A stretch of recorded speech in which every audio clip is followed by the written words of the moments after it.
Hi guys, it's Carl from Studio In Car, and this is the one, Confidence 20 Heritage Special. How do they compare? So I have 5 pages of notes here.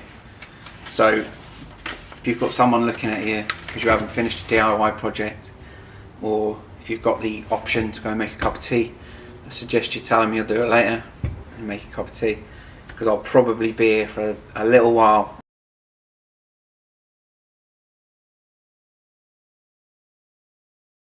I've gone quite in depth with this one. I know this one quite well. So first of all, I've tested them quite fairly. I've tested them in here. This is the second episode of, say, a 3-part thing. The first one was an introduction, just to let you know that it's coming. This one is me testing these pieces of kit in here. Now, although this room is now far better than it was in terms of sound, it still isn't perfect. So I'm going to take both of them home. I have a different system there, and I know how that room sounds, and maybe that'll give me it will give me a different set of results. But if the two stack up similarly to what my notes do in here, then I'll know. But yeah, so I'm going to introduce the system first, so I'll let you know what I'm using. It won't be the same as what I'm using at home. So the system, what I'm using for this versus this, I'm using the Rose RS150 streamer direct. So I'm using its DAC via RCA or interconnect. In the hi-fi world, RCA is your car audio term. To a Hagel H590 to its analog input. Called Epic speaker cables. I'm using a Project X2 record player. I'm probably not going to make reference to where each individual point has come from in terms of source, in terms of how the speakers sound, but just so you know, that's using an Autofon Cadenza Black and a Hagel V10 phono stage, and it's balanced into the 590 from the phono stage. So yeah, so we're streaming, and what I'm streaming is Tidal, regardless of MQA or CD quality. I'm streaming Tidal from the Rose unit to the Hagel H590. So in terms of system, we've got around 15 to 20,000 pounds worth of sort of front end. So for a 9,000 pound speaker or a 9,600 pound speaker and a 5,500 pound speaker, they're in okay company. It will become, throughout what I've got to discuss, it'll become apparent where we could change what we could change, things like that. So that runs the system through. So we're streaming, we're playing records, we're using a big powerful integrated amplifier, and yeah, we've got some nice cables in there. The playlists, now this is something I think new in one of our videos. I have multiple playlists on Tidal. I bunch certain things together. Now this, for the review of these two and the comparison, I have played exclusively my Leading Ladies playlist from Tidal, which is bands headed by the female variety of the species, and I love the playlist. I think it's brilliant. I listen to it quite a lot. I know a lot of the records very well. So I think what I'm going to do is I'm going to leave a link for you guys, in the description, where you can you click onto that and it will take you to the Tidal app, and it'll allow you to play or download that playlist. I don't think I get to know who sees it or who doesn't, or I'm not sure, but either way, it's a playlist of 40 or 50 tracks that I've put together from certain bands and certain female artists. That's allowed me to play, I played almost the entire thing through each set, and then I honed in on a certain few tracks. Some standout tracks which I'll cover now, rather than later on when you're falling asleep. Standout tracks for me: Only For You by the Heartless Bastards. Guitar solo and layering of different guitars. Listen on your system and let me know how many guitars are used in the track. So have a listen to that. That's Only For You by the Heartless B Words. I don't know what YouTube's like about stuff like that. guitar solo and layering of different guitars. But see if you can pick out how many guitars are in this track. It was a bit of fun for me. I Can't Hear You by the Dead Weather. You'll have heard me play that track on YouTube videos before. I've had videos banned because I've been playing it on. It seems Jack White and his gang just aren't a fan of people, and I get that. But monetize my videos. Feel free. You won't make a lot of money, but feel free to take, for any artist to take anything that we make on videos. I'm not here for that. So. Everything about it, bass is fantastic, placement, vocal effects are incredible, good track that. Zombie by the Cranberries, band sounds thin and compressed, it just does, that's the way that track sounds. It's never sounded good in my opinion, but vocal can be felt in your chest with both sets of speakers. So some parts of that track, and this is a detail that I'll go into in my comparisons, which is very important, some parts of that track are extremely powerful. They just bang through. So yeah, so it's quite a cool track as well. My Medicine by the Pretty Reckless, gloriously messy, loud vocal effects around 50% of the way through. So by gloriously messy, I would imagine that I'm kind of sitting there wondering what's going on. But yeah, that's a worthwhile listen as well. My Medicine by the Pretty Reckless. 4 really good tracks. Not the only ones I listen to. I listen to the entire playlist, but they're kind of the standout ones where I will have pulled most of my findings for in the video. So before we get started, there's 2 very important elements to this that are outside of the speakers. One is myself as the listener and my bar, my expectation level. The other is the room. As I've said, one set of these speakers doesn't couple as well as I think that it should, and I think that it's because of the circumstance that it's in. It's in 1,000 square foot. It's, the way that its bass driver and port is designed just leads it to not couple very well with our circumstance. So that's an important part of these explanations, and hence why there'll be a round 2.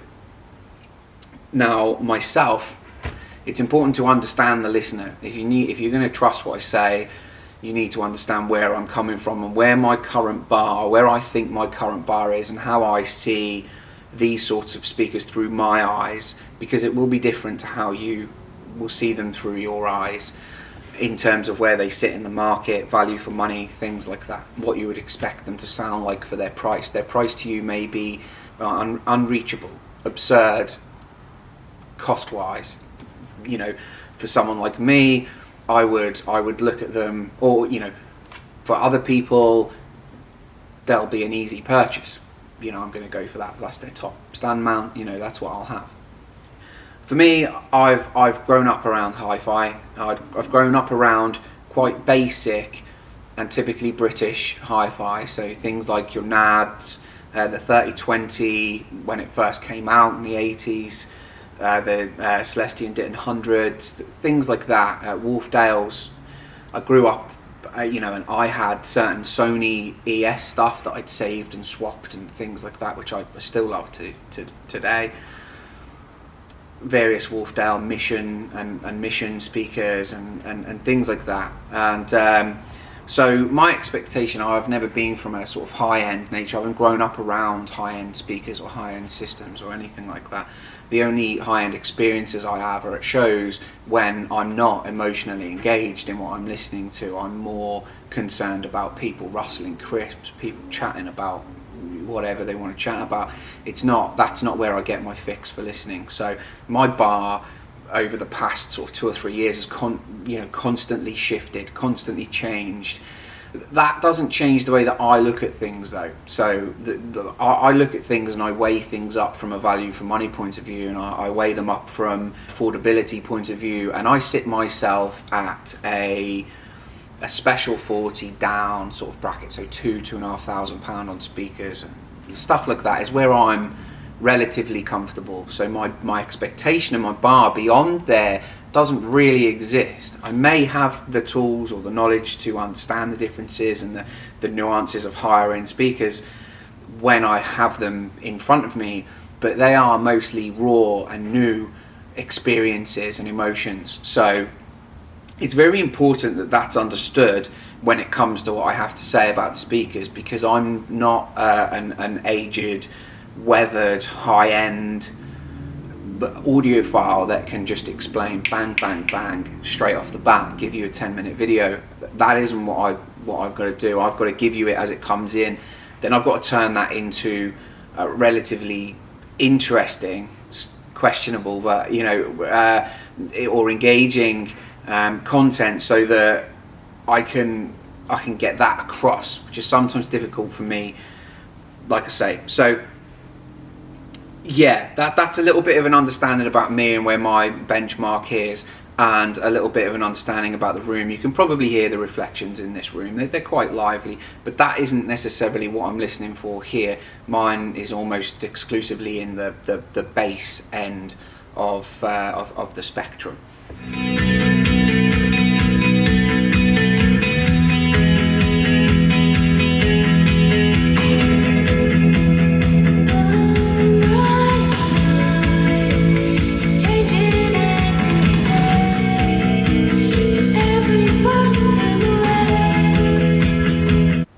Right, so let's discuss how these speakers sound. I'm going to start with the bass. I'm going to go up to the mid-range. I'm going to go up to the high frequency. I'm not going to really get into too much about the technicalities of the speakers, the crossover topology, things like that. I'm just going to try and stick to sound. I might get a little bit waylaid throughout, but I'm going to do bass, Confidence 20, bass, Heritage Special, so on and so forth until we get up there. Alright, so starting off with the Confidence 20, air, space, width. Explain the sound of low extended bass and its delicacies and how it affects fundamentals. So what I mean by that is anyone who's added a subwoofer or a pair of subwoofers, I have ran pairs of subwoofers with a 2-channel rig, will understand that they don't just add that bottom couple of octaves, they don't just add bass to a system, they affect all the fundamental frequencies as well. So if you're talking 30, 60, 90, all the way up and just carry on into the thousands, that's the fundamentals of that frequency are what are the sounds that are bolstered throughout that. That's why when you listen to a 2-channel system with stereo subwoofers or even a mono sub in some regards, you'll get a wider stage, a taller stage, a huge amount of depth over what you originally had because of all of those bolstered fundamental frequencies. Now, you always have to add a subwoofer to do that. You don't with these. These have a way of controlling that real low end extension and throwing it out into the room as part of that sort of stage. It's a rare thing to have from a stand mount speaker, and not something I've heard before from a stand mount speaker. Mid bass accuracy starts and stops extremely well defined, smooth, grand scale. The accuracy in which the mid bass driver responds when you're listening is breathtaking. It's a phenomenal sort of speed and pace, but usually a speedy sort of attacking speaker has a particular sound. This manages to have that sort of high speed accuracy, that sort of micro accuracy, and remain smooth. So yeah, hyper realistic mid bass, really good. Grand scale with reaching bass and extremely convincing drum sounds. Now, drum sounds are relatively simple for a speaker to play, but a lot of them, a lot of speakers you can't distinguish between particular types of drum, and the drum sound from this speaker, the Confidence 20, was one that kind of made me look at the speaker and think, wow, you're really doing a good job of that. It was a standout part of the performance of the speaker. In my opinion, the drum sound was just incredible, all the way from the early cues all the way to the end of the decay of a decent kick drum. Yeah, so outstanding part of the speaker's sort of arsenal.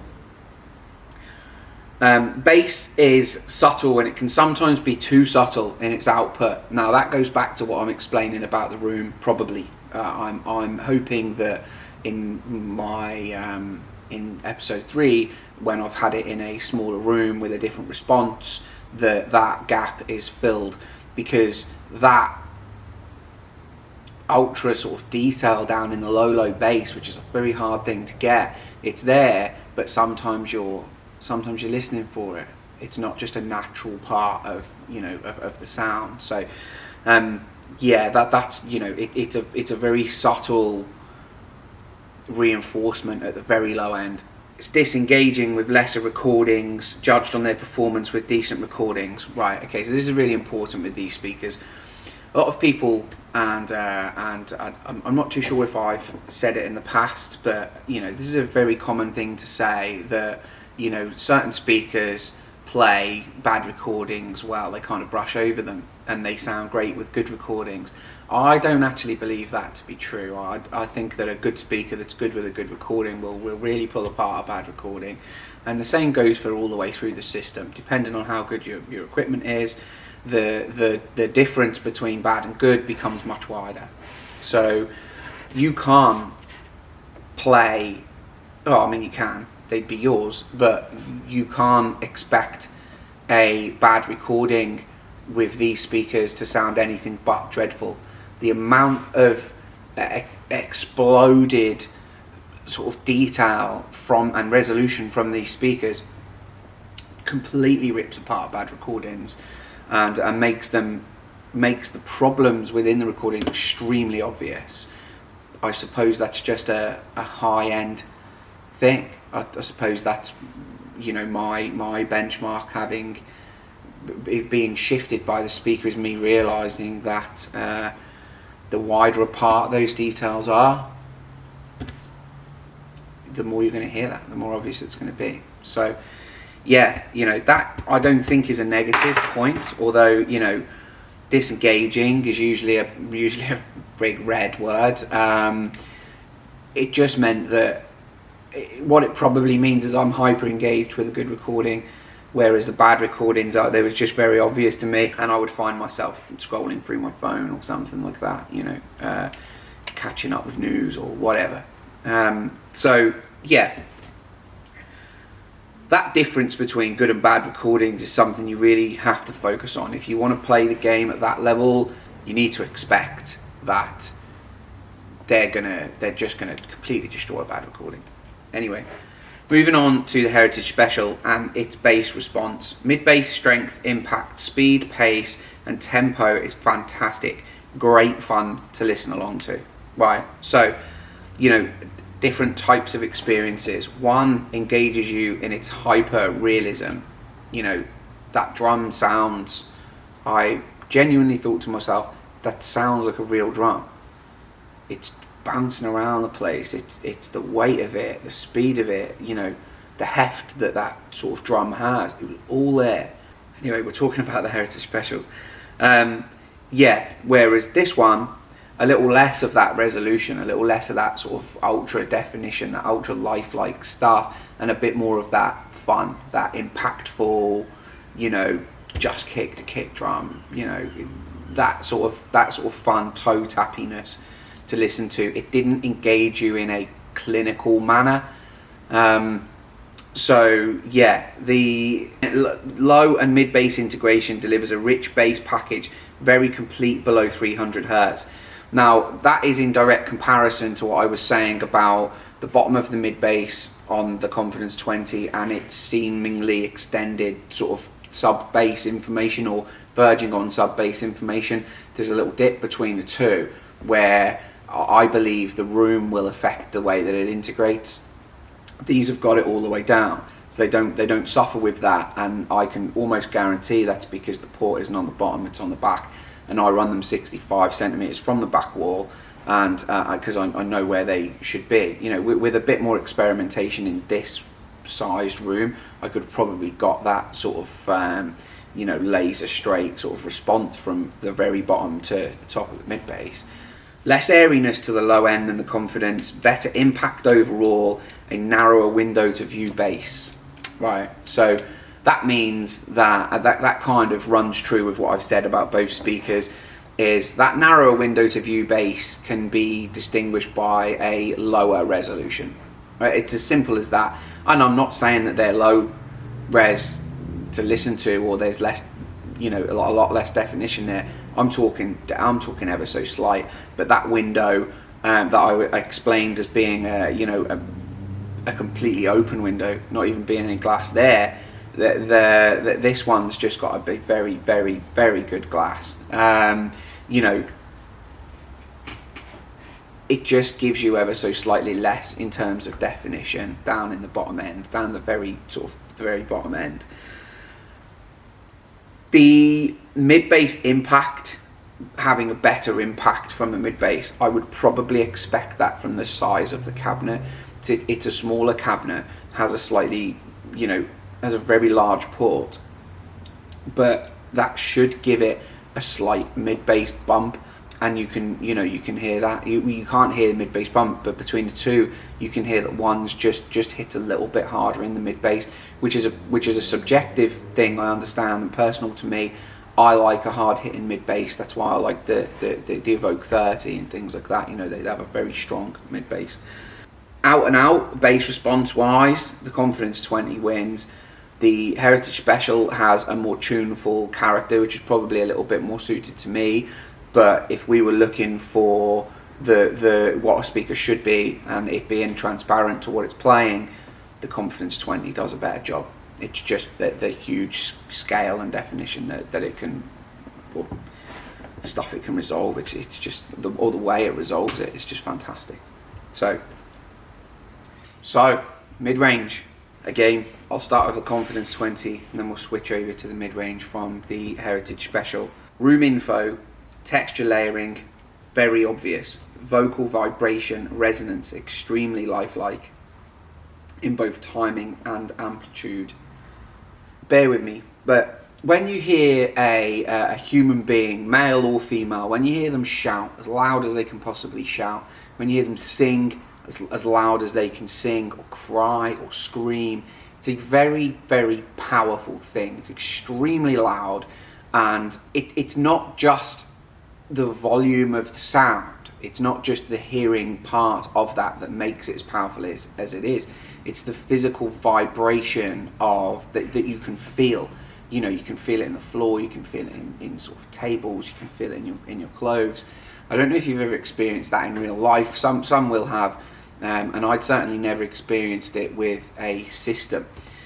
Again, it's not necessarily a volume thing. It's the scale in how we can develop those frequencies from our bodies and the depth that they have in terms of vibration. I was listening to a particular track. It was the Cranberries track, which isn't a very well recorded track, but there's a part in that where the lead vocalist in there just wails away, and I could feel the table moving. I could feel it in my chest, and it was extremely, extremely lifelike. Another eerie experience, you know. So we've had one in the bass, and we've now got one in the mid-range, you know, and it was just, it really opened my eyes. It really made me think, you know, wow. I don't have many wow moments, and that was certainly one of them. I feel like I could talk about that for hours. Just that one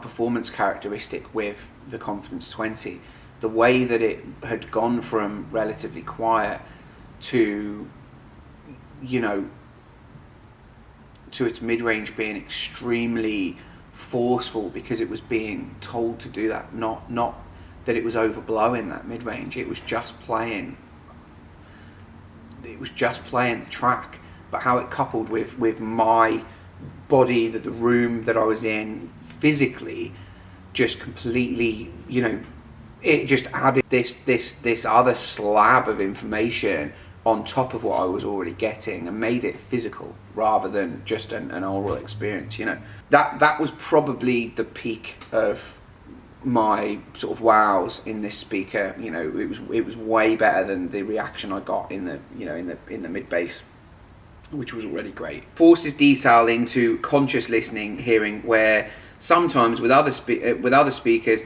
this can be masked amongst other sounds. Now, this again is important, because going back to what I said early on about the way it just threw everything up into the air, and I was a little bit off put by that. That forces particular sounds and it hangs particular details in their own huge space within the stage. Okay, so what it does is it thrusts those things into conscious listening. It makes those details extremely obvious. The way that your ears and brain interact is very realistic. You know, it's almost visual in the way that it hangs detail in the air, which is, I suppose, high frequency and the mid range is guilty of this. You know, this part really. This is a kind of mutual thing between the upper mid bass and all the way to the top. This speaker just has the ability to force is a difficult word because it sounds like a negative. It's not. It makes obvious of the inobvious when you're listening to not necessarily the Heritage Special, but other speakers further down the line, where those things that are still hung in the air, they're just hung closer, they're a little bit more cluttered. So, you know, defining one from the other or determining one from the other just becomes a little bit more difficult and a little less conscious and obvious, you know, when you're listening. That for me initially was off-putting until I learned and readjusted myself to what they were doing, and then it was just you know, it was fascinating to how can they develop more space around these things, you know, particularly more space than the Heritage Special, considering the driver array being very similar. An explanation I haven't got for you, but that's what they do. You know, I like I say, I don't want to get into the technicalities of it because the video will be 2 hours long rather than however long it ends up being. Huge openness to the mid-range, spherical in its presentation. So another, you know, another analogy here, but when I was listening to these, their front to back depth, their vertical sort of stage height, their stage width, they were all, they weren't a registerable, if there's such a word, thing to me. They weren't, I couldn't calculate how wide, how tall, how deep it was, because the boundaries didn't seem to exist. It seemed like I'd put my head inside this huge sphere and everything was relatively equal. It was all, it was as wide as it had to be. It was as deep as it had to be, you know, it was as high as it had to be. It was, yeah, you know, a lot of people don't really understand what you say when you say sound stage or stage width or things like that. And a lot of people's perception would be a flat stage either between your speakers or across your front of your speakers. This sort of stage, when you're listening to something like this with electronics that can also do them justice, which I'll get onto further down the line, you not only get the width, you can pick out how far forward that person is, how off center, or, you know, if we were talking a sphere, if we had some form of radius gauge, we can pick how far up that line this person is, he or she, the musician, you know, whereabouts they are, whether they're dead center, but where they are in dead center, that sort of eerie realness to them. I like the spherical analogy. I'm probably going to use it a bit more often from now on. I hope you understand it and I hope it makes sense. So I can't switch over to the Heritage Special because I actually wrote a page and a half about the Confidence 20's mid-range. Listening at relatively low volumes, their detail, retrieval, resolution means there is less need for excessive volume. That is true of pretty much any kit that is very good. You don't have to lean on them to be engaged. You don't have to play them loud. A lot of stuff you can mask that they're not that good by just winding on it and allowing where sound becomes physical to engage you in a fun manner. Dynamism is there at a low volume, you know, so that's just what they're like. You can hear them at all volumes and they don't lose their characteristic. An effortless driver transition. You've heard me say it a million times, Dyn, just do it right. You have to know about the spectrum to understand what driver you're talking about with a Dynaudio speaker. There's no pinpointing its crossover performance, as in its actual you know, lapping performance between the drivers and how they integrate, because it just seems like one wall of sound. It seems like a point source speaker. Yeah, great mid-range. That goes for both of them. They're both like that.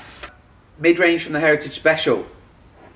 Extremely similar mid-range performance with typical Dynaudio mid-range butteriness. Butteriness.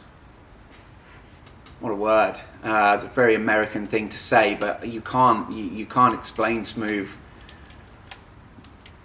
in any other way, really. They just have this gorgeous interaction, much like I was just saying about the Confidence 20. So, again, lifelike mid-range dynamism. Micro detail, slightly less extended than the Confidence 20 for better or for worse. Remember what I was saying about benchmarks and not knowing what a speaker like this sounds like, or what to expect from something that's around a 10k stand mount or a range stopping stand mount from a high-end manufacturer like Dynaudio. You may not want to be there. You may listen to them and it may, that huge vast torrent of information might not be what you want, and it might give you a great excuse not to spend 10 grand. So that's what I'm getting at here, more from a value for money point of view. The for better or worse comment there is that it may not be to your taste that they throw up that information. It may mean you have to change all of your kit, and I assure you, you can change all of your kit and you could carry on going and going and going with the Confidence 20. I don't think you'll reach the top of them. For better or worse. Now, the Heritage Special to me is a very simple speaker, and I absolutely love it for that. I think it's a mind-blowing speaker. Where I would like to be in the first 50 hours of listening to, say, the Confidence 20, I was still with the Heritage Special. That's where I wanted to be. I preferred the nature of the smaller window that it gave me. My brain didn't want to have to comprehend all of these details, and it just didn't feel natural to me. Whereas this boxed them up in a smaller package, but with the same amount of quality, and gave it to me at 5.5 grand. You know, so that's where I was at, probably still at this point, hence the for better or worse comment. Remains composed at higher volumes. The Heritage Special, you can lean on it. You really can. You can just wind it all the way up, obviously depending on what sort of power you're dealing with. We're dealing with about 300 watts per channel, and we could clean that amp out into these speakers. They're just, and they love it. You know, they remain composed. Of course, your equipment has to remain composed at full tilt as well, and ours did. So yeah, that's just a kind of a side note, but mid-range is usually the first thing that any human ear will hear starting to break up at particular volumes. So yeah, that is as much as I wrote about the mid-range on the Heritage Special. A point that I'll get to when I get to my end notes. So, you know, my comparison notes are pretty small because of episode 3. I'm going to keep them relatively small. I'll give you my opinion of what I think is the better one, and you know, but we'll have to go to around 2. So next page, on the next page.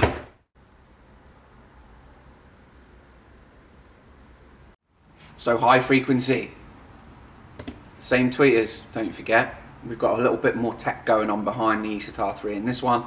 We've got an old school fascia of a larger baffle on the front of that one. So the cabinets would lead you to believe that the Confidence 20 tweeter will have a better response just based on the shape of it. The step modes on a flat box, you know, it's just going to be higher. So I've written in capital letters, so Confidence 20 first again.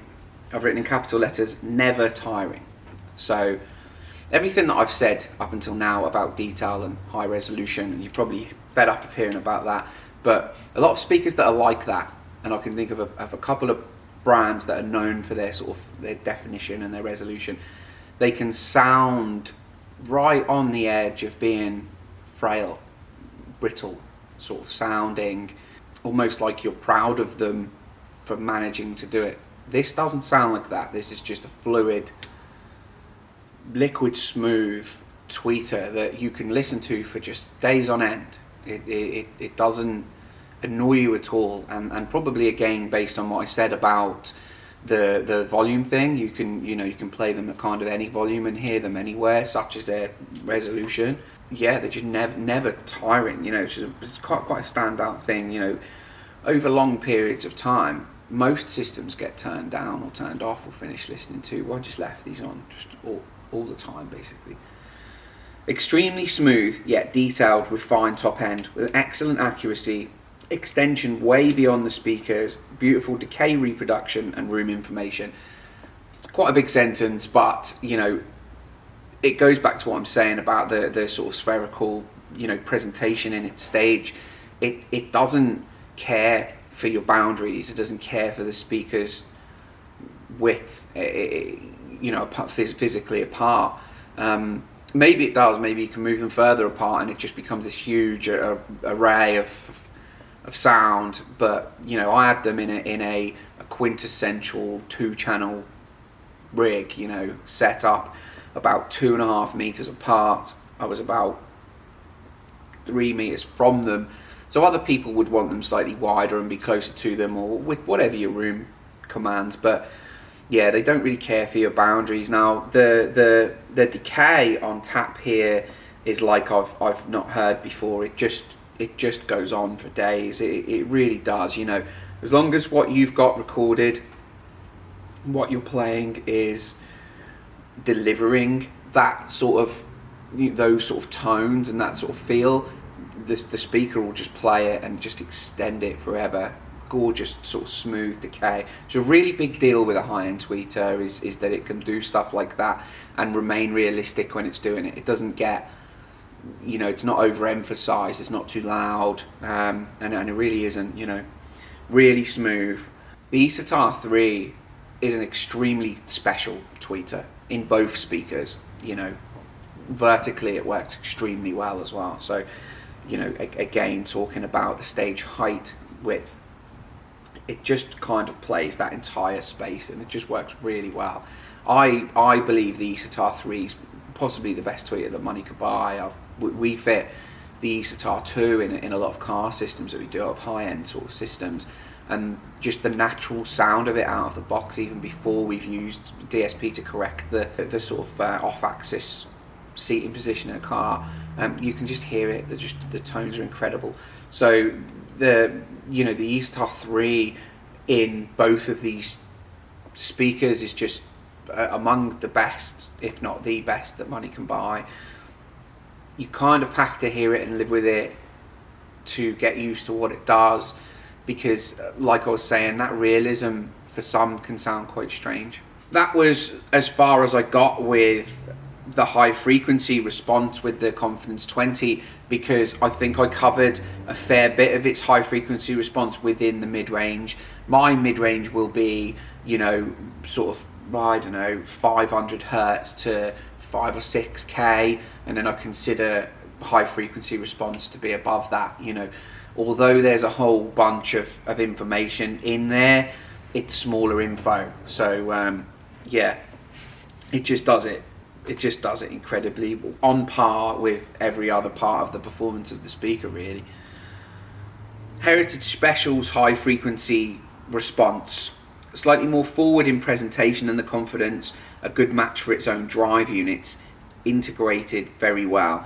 So the Heritage Special, it may sound like throughout these explanations that I'm making them sound like similar speakers. They're not similar speakers, okay? There are certain cues, especially in the mid-range, where you can tell they're a Dyn product, but their high frequency response is a little more forward. It's a little more energetic than the smooth, or should I say, a little less smooth in its response from the Confidence 20.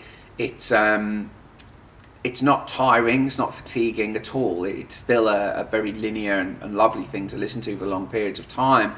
It just doesn't have that rich sort of vibrancy, that invisibility that the Confidence 20 tweeter does. Again, they're the same tweeter, so they're going to do a lot of the same things in the same way. But the way that this speaker seems to control its tweeter is just to, it just sort of softens it down a little bit, but keeps all of that refinement and detail. Whereas this one kind of lets it rip, which is, again, I'll explain my love for the fun of that speaker in my breakdowns. Precision over delicacy, but still plenty of space around higher frequency, with great reproduction of decay and room information, less refinement out and out than the C20. So that just reinforces what I've just said. So, precision over delicacy. Again, I could go on for ages about that, but I'd just be covering what I've just said. This thing will do things extremely precisely and kind of exactly the way that they're intended. It's just that the Confidence 20 can do it in a velvet package, whereas this won't wrap it up. This will just give it straight to you. So monitor-like, I would suppose, or more monitor-like than kind of house sound or hi-fi kind of like, So yeah, covering my room info, for those that may not know what I mean, it's information around the recording. It's information of, the best sort of way to cover it would be your typical church hall scenario, or now actually while I'm speaking to you, you can hear probably 40 or 50 different versions of my voice, but they're making one sound. So they're making my voice sound like it's in this room, and you're picking up on that. My microphone will be picking up on that, and you can hear it. That's what's going on in the decay that you can hear in my voice and my claps and things like that. So that sort of room information is in a recording, whether they want it there or not, and it's really nice to hear it because it really adds to the realism of when you're listening to music, and when you, especially when you know about the recording, you know where it was, you know where it was done and things like that. It's nice to hear that ambient sound. And some speakers do it a lot better than others, and typically the higher up you go, the better that sort of room information is. So room info might sound like quite a small thing, but it's actually massive in terms of how our brain interprets the sound that we hear. We pick up those sonic cues whether we know it or not, and as soon as our brain does that and realizes that that's an awful lot more lifelike, with us subconsciously not realizing, that's when we go, that sounds fantastic, it sounds incredible, because it's all about generating that sort of realistic sound. And yeah, so that's when I say room info, although it's only 2 words, it's actually a huge topic, and one that I won't do real justice to, but it's a big subject and very important that a speaker's capable of doing that. Both speakers do that incredibly well. So yeah, that runs off my sort of my review and comparison of both speakers in terms of their drivers and how they sound. So my next one is the cabinets and the way they're finished. Now I'll read you the first sentence of each, and you'll probably get a good idea of what my opinion is and which speaker I would prefer to have in front of me. Confidence 20. Aesthetics will be a matter of taste. Heritage Special. Beautiful handmade cabinets. So, everyone that's been in to see the Confidence 20, my wife included, has had a reaction to them. Just a reaction, be it a positive or negative reaction, they've all had something to say.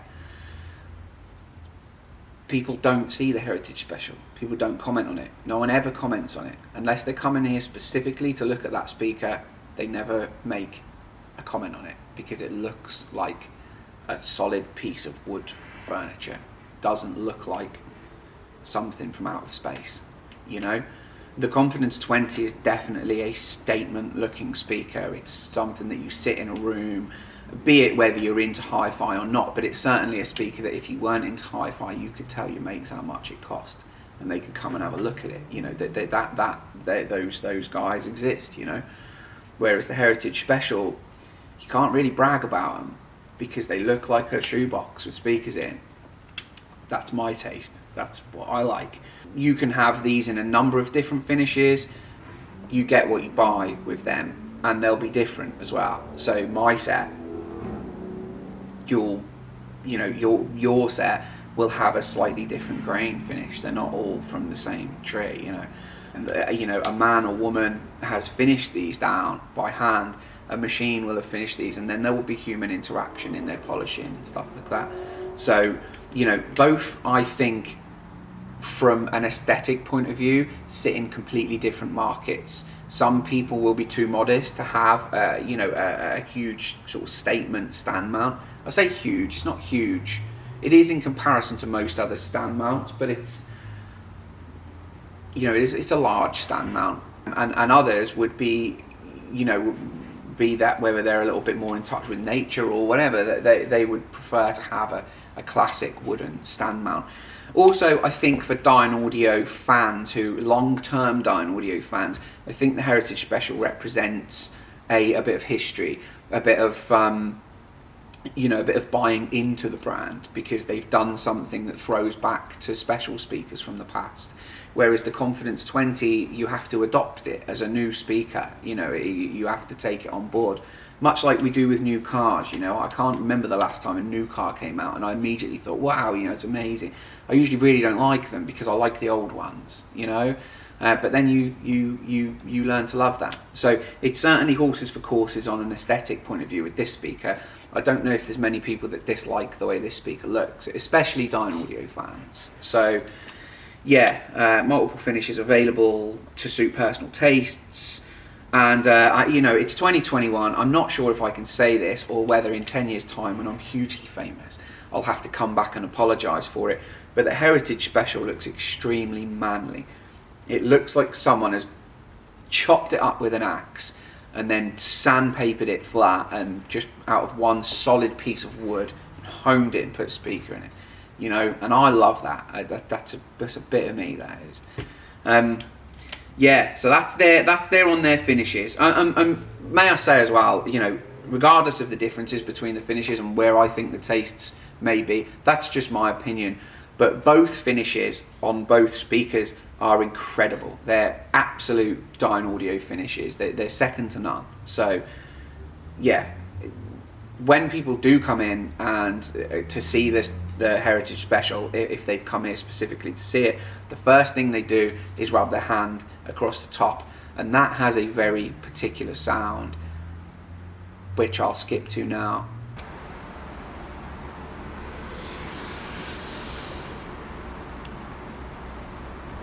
Whereas the Confidence 20 is a lacquer finish, so you don't want to touch it.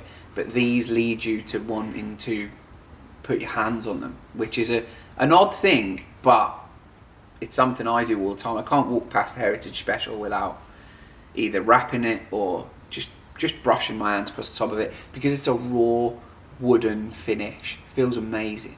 So that's enough on that fanboy and the Heritage Special cabinet. But let's get on to what I think and what my opinion of the speakers are. Remember I said I kept it short? I kept it short. You know, this is a relatively short page because, as you'll have seen throughout this video, I can make half a sentence turn into 15 minutes worth of talking, and not many people unfortunately will engage with an hour or an hour and a half long video, but we don't care about those guys. Alright?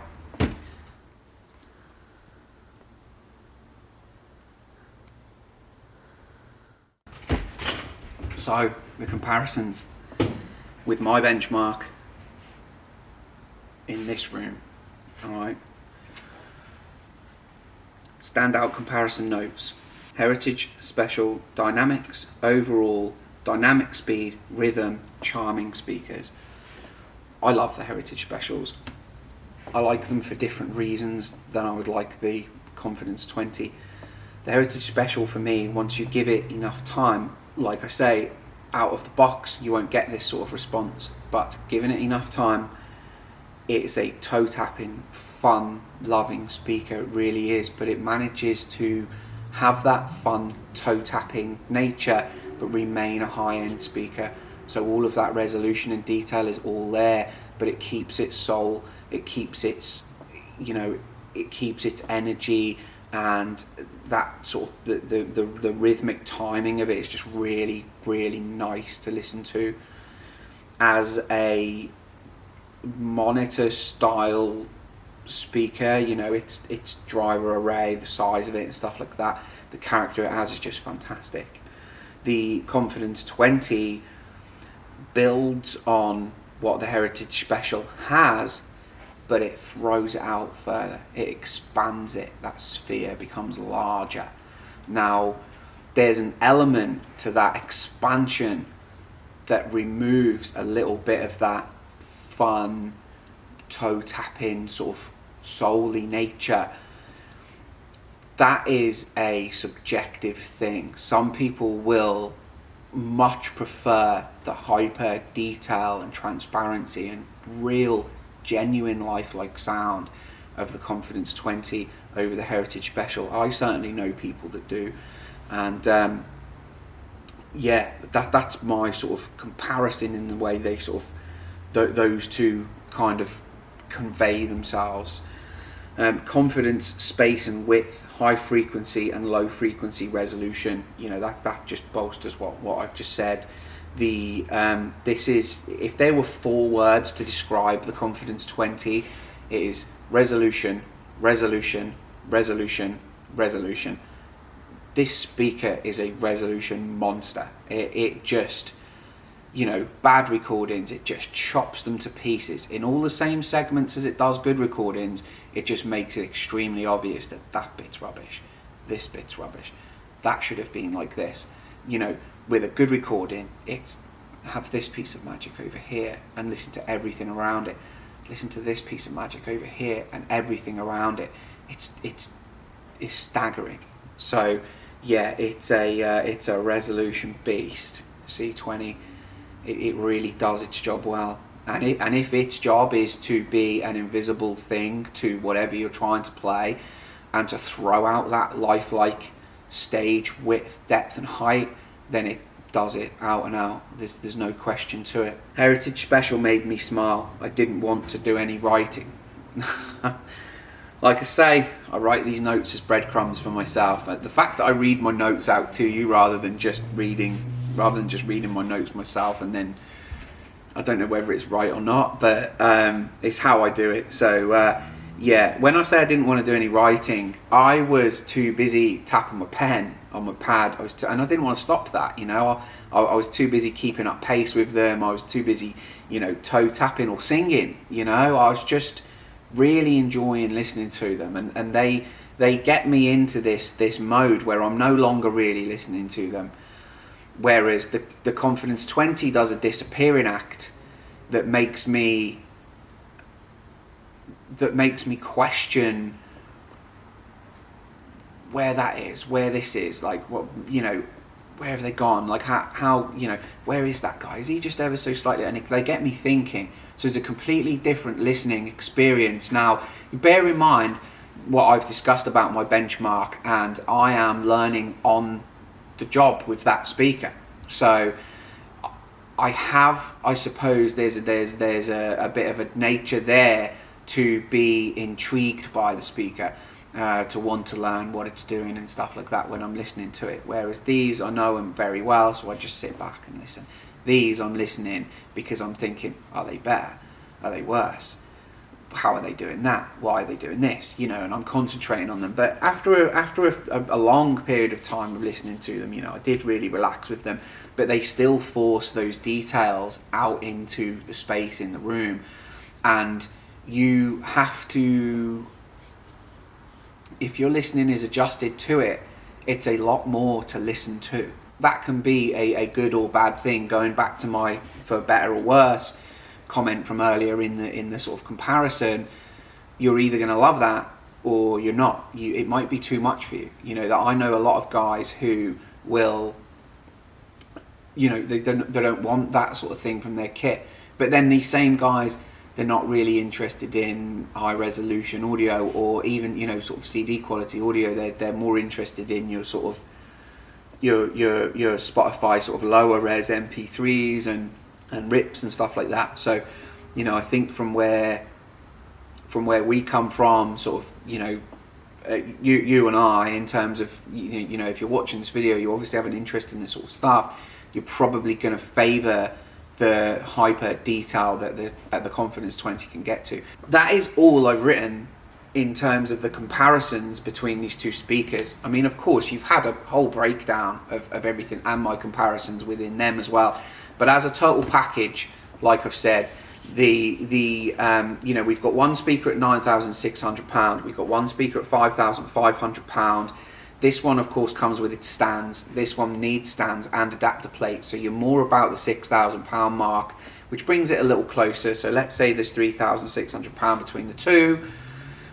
The Confidence 20 is the better speaker than the Heritage Special if a speaker is to disappear and play the music into your room. The Heritage Special is probably the speaker that I feel like I would have over the two because of my own benchmark. You know, I own these speakers. Would I sell and buy the Confidence 20? Yes, I would. If out and out resolution was what I was looking for, and I was in the market for a better speaker, I probably wouldn't look in a different place. I would probably go with that because it builds upon what the Heritage Special is. So you get everything that the Heritage Special does in the Confidence 20, albeit a little bit of snap in the mid bass, which your linear guy might say, well, we don't want that. So yeah, I would, it's a hard one for me to tell you which speaker I would take home because I have the Heritage Specials. At some point I will have the Confidence 20. Maybe I'm just not ready for that personally at the moment, you know, because there's all other elements in this. You know, these things cost a lot of money. It's considerable amounts of money as well. We're not talking a couple of £100 differences here. So if you're the type of person that the sub £10,000 stand mount bracket doesn't concern you what they cost, the Confidence 20 is a speaker to have. If you're the guy that's going to want to take 6 months to save on top of his £6,000 with stands from the Heritage Special to do the Confidence 20, I would say the wait's probably worth it, or the better way to go about it, in my opinion, because they're a limited number speaker and there's very few. We have 3 left in stock, 3 sets. It would be to buy them as a temporary, learn on them. They could be your end of life speaker, you never know. If they're not, then a logical step up would be the C20. You're not going to lose a ton of money on limited number specialist kit like this, like you do with, say, a non-limited number piece of kit. I'd argue that residually you'll lose more money on the Confidence 20 than you will on the Heritage Special, but you'll still make more money back because their ticket is higher. So yeah, that's my conclusion. You know, the C20 is the better speaker, but you need to be the comfortable £9,600 stand mount guy. The Heritage Special is an incredible speaker, but it isn't the Confidence 20. The speaker is it's just mind-blowing, and it has changed my bar. I've learned an awful lot from the Confidence 20. I had to adjust and I had to change my experience with speakers to understand why they were doing the things that they were doing, and I got there in the end. It's probably took me 25 to 30 hours to understand what they were doing, and when I did, it all just clicked. But one thing it made me realize, and this is important, is we probably topped out our equipment with these. There's nothing wrong with the equipment we used with the Heritage Specials. For instance, the Hagel H590 is the amp for these speakers, in my opinion. You can't really go much further than that with the Heritage Special. You of course feel free to try, but I believe that you've reached the top of them at that point. I believe the 590, although it was a brilliant match for these, I believe you could put another 20 grand into amplification. I really do. I think your source material could be far more higher end than what we have here in terms of their ticket or their quality. You know, we shouldn't be paying more money for lesser equipment. You know, you have to do your own homework with stuff like that, but make sure all the specs line up, and whatever you do buy is a huge upgrade on what you already have. And I think you could just continue on the upgrade path with the Confidence 20. Be that good or bad, it could be quite dangerous. That's my conclusion. Like I say, this is it is a shop, guys, and we do sell these products. I keep these things as honest as I can. I never try and compete with things that we don't sell. My opinion of pretty much everything we sell will be high because we listen to them before we sell them. You know, I need to be confident with these things. They're all gone in terms of shops ordering them. They've all been allocated to clients. We invested quite well in the Heritage Special, so we have a few sets left.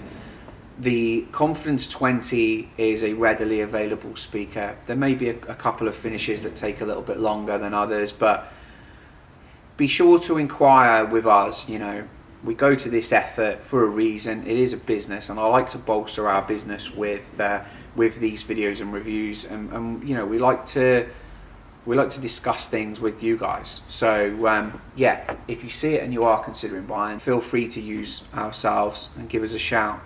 All right. If I don't see you before and I don't say it before, have a great Christmas and a great New Year, and I hope you have plenty of listening to do. We should all have a little bit of time off. There is such a thing as working too hard. Get some music down here and get some good food down here. All right. If you want to know anything else about these two, there will be another episode where I put them in a domestic environment with different amplification, so everything should change a little bit. What I'm expecting is for the lead of the C20 to probably creep a little bit further, because I believe that the interaction in this room is affecting their low end response. Alright guys, I'm Carl, this is Studio in Car, this is the Dynaudio Heritage Special, and this is the Dynaudio Confidence 20. What a perfect pair of speakers. See you later.